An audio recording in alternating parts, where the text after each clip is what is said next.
खौसेथि बर' सुबुं आफाद गेजेर जनाय दखरा फाख्रिगुरि गामियाव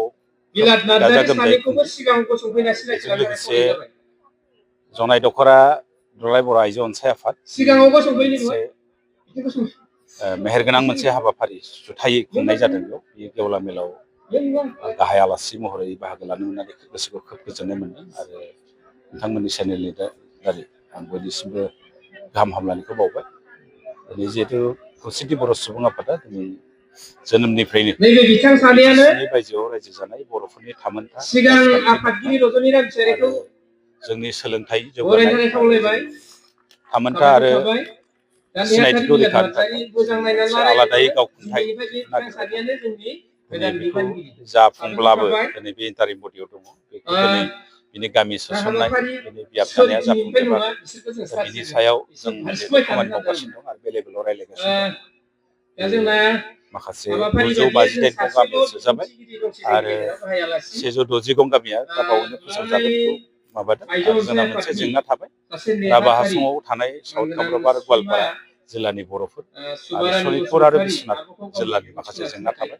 बिटिआरआव माखासे हाबबाय आरो बेसेबांखिनि हाबबावगोन जों बुंनो हाया, खिन्थु आद्रा थानाय गामिखौ जिहेतु बिकेडब्लिउएसआव सोसनजोबनानै गामिफोरखौ सोसनजोबनानै बियाब दाना बिसायख'थि खुंनायसिम बे बाथ्रामोन। दा बे लेभेलाव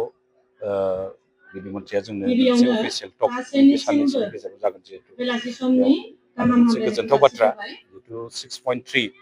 बेखौ लानानै जों सोलोंथाइ मन्थ्रिजों खननै रायज्लायनायनि गेजेरजों दाख्लै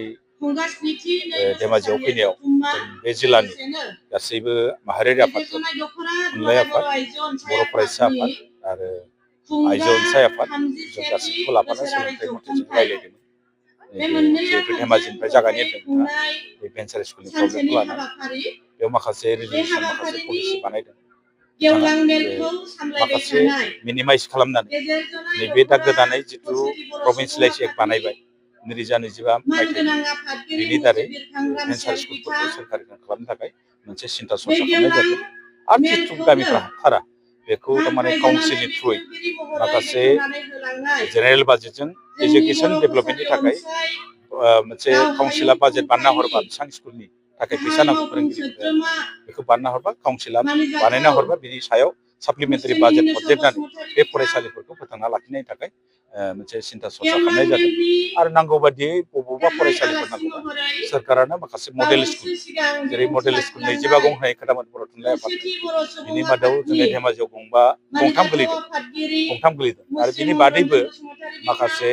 जायगायाव नांगौ बादि सोरखारानो स्कुल गायसनना होनायनि बाथ्रा